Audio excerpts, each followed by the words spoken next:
Hello students, welcome to US Foundation, myself Dr. Vikas. After dealing with febrile disease malaria, once again one of the febrile disease we will discuss today, that is also known as enteric fever. In local language we can call it as a Miami Bukhar, and it's also known as typhoid fever because of the causative organism it named as typhoid. Let's talk about the typhoid fever.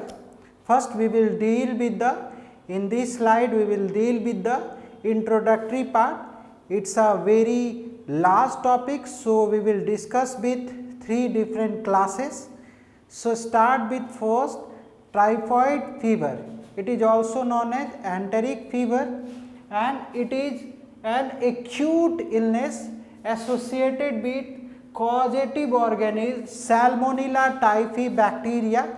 It also named after this bacteria only.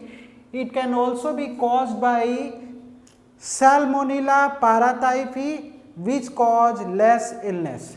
So basically हम आज discuss कर रहे हैं typhoid के बारे में। Typhoid का नाम जो है बेसिकली साल्मोनेला टाइफी की वजह से आया है, और इसका एक लेस वेरिएंट है जो कि कम इलनेस कॉज करता है, जिसकी वजह से कम दिक्कत आती है। उसका नाम है पाराटाइफी बैक्टीरिया। अब आते हैं कि ये बैक्टीरिया कैसा बैक्टीरिया है और ये क्या क्या कॉज करता है। टाइफॉइड एक बहुत ही ज़्यादा होने वाला प्रॉब्लम है, खासकर जहाँ प्रॉपर सैनिटाइजेशन नहीं है, जहाँ फूड मटेरियल ठीक से हैंडलिंग नहीं है, जहाँ पे हमारा प्रॉपर सैनिटेशन नहीं है, discharge of stool proper way में नहीं है, या विलेज एरिया जहाँ पे अच्छे से टॉयलेट्स वगैरह अभी भी नहीं रिकमेंड किए हुए हैं, या लोग प्रीफर नहीं कर रहे हैं, या लोगों में एजुकेशन कम है, वो अभी भी प्रेफरेंस दे रहे हैं फील्ड एरिया में जाके फीकल ओरल रूट्स, फीकल जो है वो डिस्चार्ज करते, स्टूल डिस्चार्ज करते हैं। वैसे एरिया में ये बहुत ही ज़्यादा खतरनाक प्रॉब्लम क्रिएट करता है। साथ ही साथ जहाँ पे सीवेज का कंडीशन ठीक नहीं है, दिल्ली वगैरह में जहाँ पे बहुत ही ज़्यादा प्रॉपर हैंडलिंग नहीं है सीवेज का, और ये सीवेज में ये जो थाइपी बैक्टीरिया जो है वो 3 वीक्स तक रहता है, तो कहीं ना कहीं कॉन्टेमिनेटेड वाटर और फूड से जो मेल जो होते हैं ज़्यादा इफेक्टेड होते हैं। ये लोग बहुत ही कॉमन इन एरिया में होता है जहाँ प्रॉपर सैनिटाइजेशन नहीं है। तो लेट्स टॉक अबाउट कि ट्रांसमिशन कैसे होता है। तो ट्रांसमिशन ऐसे हुआ कि ये ट्रांसमिशन होता है फीकल ओरल रूट के थ्रू। फीकल ओरल रूट क्या है, अभी will discuss one by one. सबसे पहले क्या हुआ, कोई ह्यूमन जो है वो फीकल डिस्चार्ज किया, या तो यूरिन के थ्रू या स्टूल के थ्रू। अपना फीकल जो होता है, जो वेस्ट मटेरियल जो होता है वो डिस्चार्ज करता है, और वो ग्राउंड वाटर में चला जाता है।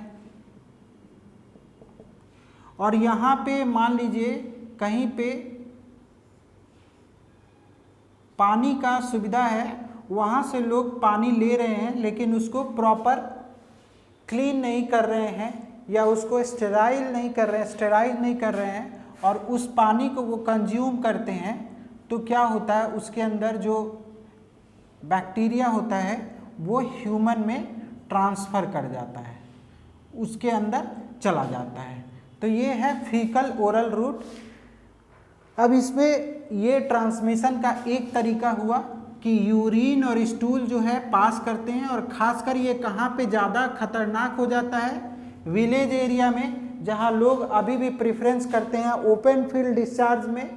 वो अपना टॉयलेट नहीं बनाए हुए हैं घर पे, कोई कस्टम भी सोचता है कि ये चीज़ें घर पे नहीं होना चाहिए, लेकिन सरकार बहुत इस पे ध्यान दे रही है, लेकिन फिर भी अभी में एजुकेशन लोगों में कमी है। बहुत सारी मूवीज इस बेसिस पे बने हैं, लोग अगर जागरूक हो जाते हैं तो ये प्रॉब्लम कम होगा। फिर फ्लाइज एंड कॉकरोचेज, ये क्या करते हैं तो मान लीजिए आप किसी शॉप पे गए, उस शॉप पे उसने काउंटर लगाया है और उस काउंटर में उसने ऐसे समोसे रख दिए हैं।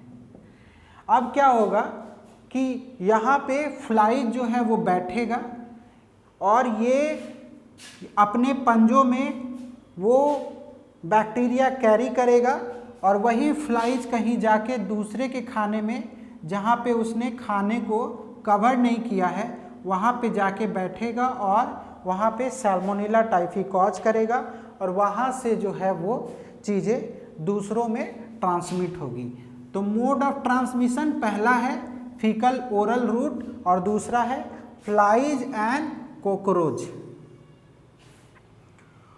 और क्लोज कांटेक्ट विथ पेशेंट और कैरियर, मतलब ऐसे लोग जो कि पेशेंट के साथ हैं, जिनको टाइफाइड हुआ है, वो वॉमिटिंग करते हैं और उसकी वजह से भी कभी कभी जो है साथ वाला जो कंपेनियन है वो इन्फेक्टेड हो जाता है, या कभी कभी वो कैरियर होता है, उसको इन्फेक्शन नहीं हुआ रहता, वो बस कैरियर होता है, उससे भी ये हो जाता है।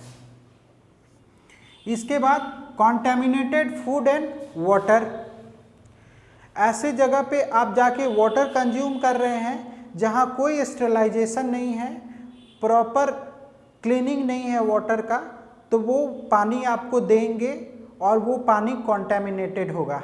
या कोई शॉप पे वो ढक के नहीं रख रहे हैं खाना और वो कॉन्टेमिनेटेड है और वो जैसे आप कंज्यूम कर रहे हैं आपको हो जाएगा। बहुत सारे शहरों में जहाँ पे पानी की थोड़ी किल्लत है या फिर जहाँ पे उनको पानी प्रॉपर नहीं मिलता है, तो वो क्या करते हैं कि जाते हैं और वहाँ से पानी, वो कोई भी फ्रूट्स वगैरह कॉन्टेमिनेटेड वाटर से धो लेते हैं और उस फ्रूट को हम ले आए शॉप से और उसको बिना वॉश किए कंज्यूम कर लिया, तब भी हमारे अंदर ये बैक्टीरिया जो है साल्मोनेला टाइफी वो एंटर कर जाएगा और कॉज करेगा साल्मोनेला ये टाइफॉइड फीवर। नेक्स्ट क्या है, टाइफॉइड इतना खतरनाक क्यों है? क्योंकि ये हाईली कॉन्टेजियस है। कॉन्टेजियस का मतलब है कि जल्दी ट्रांसफ़र होता है, जल्दी इन्फेक्शन लगता है, एक इन्फेक्टेड पर्सन से दूसरे इन्फेक्टेड पर्सन को बहुत जल्दी वो इन्फेक्टेड करता है। और क्या है, can pass out the bacteria out their body in their stool और यूरिन, तो ये चीज़ें भी होती है। अब थोड़ा हम जानें कि ये कैसे कॉज होता है, क्या है कॉजेटिव, कैसे कॉज होता है, मतलब पूरा पैथोफिजियोलॉजी जानेंगे, कैसे बैक्टीरिया जो है वो बॉडी में एंटर करता है। तो लेट्स टॉक अबाउट कि सबसे पहले क्या हुआ कि इंजेस्ट किए हम कॉन्टेमिनेटेड फूड, ऐसा फूड जिसमें सैल्मोनेला टाइफी कहीं ना कहीं है, वो फूड हम लिए।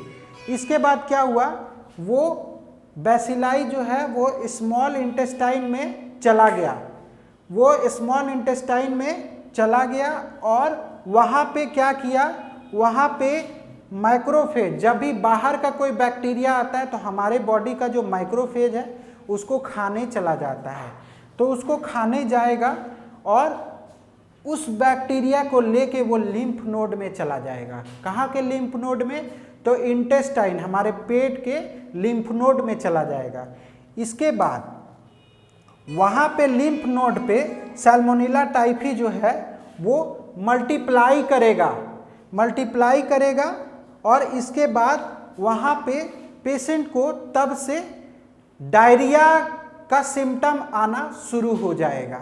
डायरिया सिम्टम आएगा जैसे पेशेंट को, इसके कुछ दिन बाद जब वो बैक्टीरिया मल्टीप्लाई करके पूरे ब्लड स्ट्रीम में चला जाएगा, बैक्टीरीमिया हो जाएगा, तब वहाँ पे पेशेंट को फीवर आना शुरू हो जाएगा।